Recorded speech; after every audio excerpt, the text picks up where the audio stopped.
জানিয়ে তিনি আবার ঘোষণা করলেন ডিসেম্বরে ফিরবেন। আজ আমি যখন খবরটা করছি, এখন 5টা বাজে, ঠিক 1 ঘন্টা আগে রয়টার্সের একটা খবর বেরিয়েছে। খবরটা যেখানে বলা হচ্ছে যে শেখ হাসিনা ডিসেম্বরের মধ্যে ফিরে আইনকে ফেস করবেন, আদালত ফেস করবেন। খবরটা এখানেই একটুখানি নতুন আছে। এতদিন তিনি বলেছিলেন যে আমি বিদেশে আছি, আমি ফিরবো। Bangladesh Hasina plan December return with party colleagues to surrender. 1 ঘন্টা আগে, আজ 10 তারিখ বেরিয়েছে। সেখানে তিনি অনেক কথাই বলেছেন, অনেক পুরনো কথা। এর আগে এনডিটিভিকে বলেছিলেন, তারপরে আরেকটি কাগজে বেরিয়েছিল, সে বিদেশি কাগজ, সেটার নাম আমার মনে নেই। সেখানে তিনি বলেছেন ডিসেম্বর হয়তো হবে না, আরো আগেই আমি ফিরব। এবার স্পেসিফিক্যালি তিনি বলে দিলেন যে তিনি এবং ভারতবর্ষে যত নেতা মন্ত্রী আছে যাদের নামে নানান মামলা রয়েছে, তারা সহ সব একসঙ্গে দেশে ফিরবেন,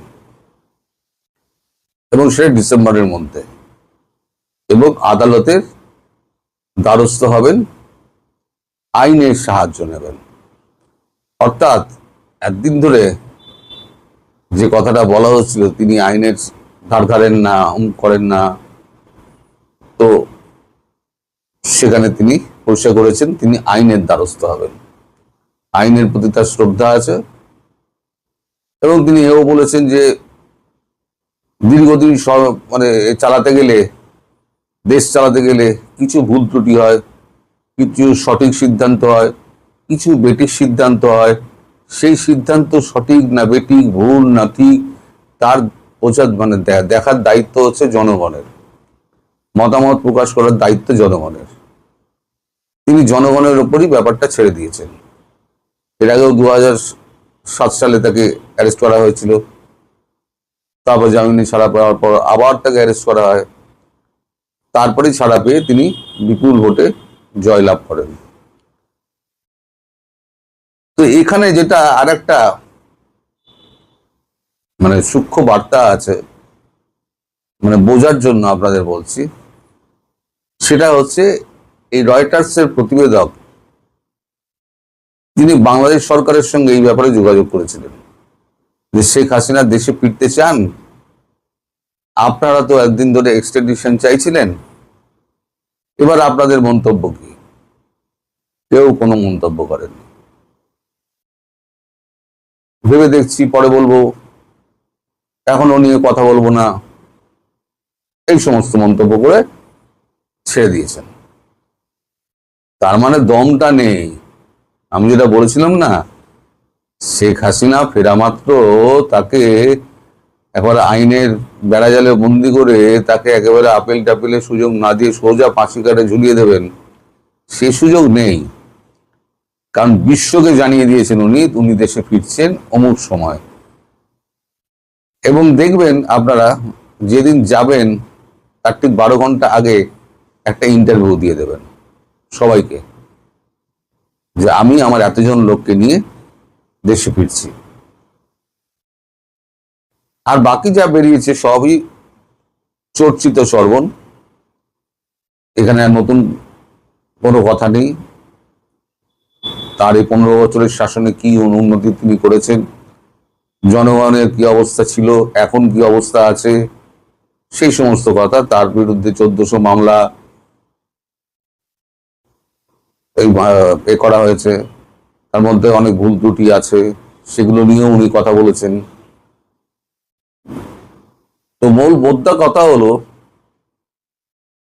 ওই মাইন্ড কাট চিপায় পড়ে গেছে এখন আমাদের বিএনপি সরকার। ওনাকে দেশে ফিরতে দেওয়া হবে না বললে তো হবে না, কারণ এরপর তো ভারত সরকার যোগাযোগ করবে, বলবে হ্যাঁ আমরা তো ওনাকে ফেরত দেবো, আপনারা প্লেন পাঠান। তখন বিএনপি সরকার কি জবাব দেবে সেটাই এই ভাবছি।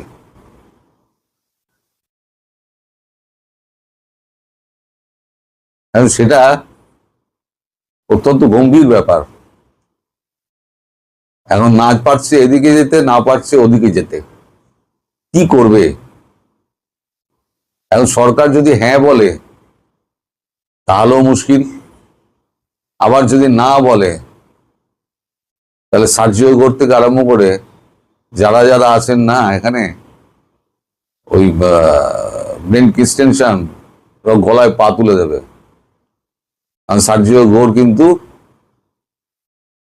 বেশ কয়েকবার পররাষ্ট্র মন্ত্রকের সঙ্গে দেখা করেছেন এবং ওনার সঙ্গেও দেখা করেছেন, ওনার মতামত নিয়েছেন।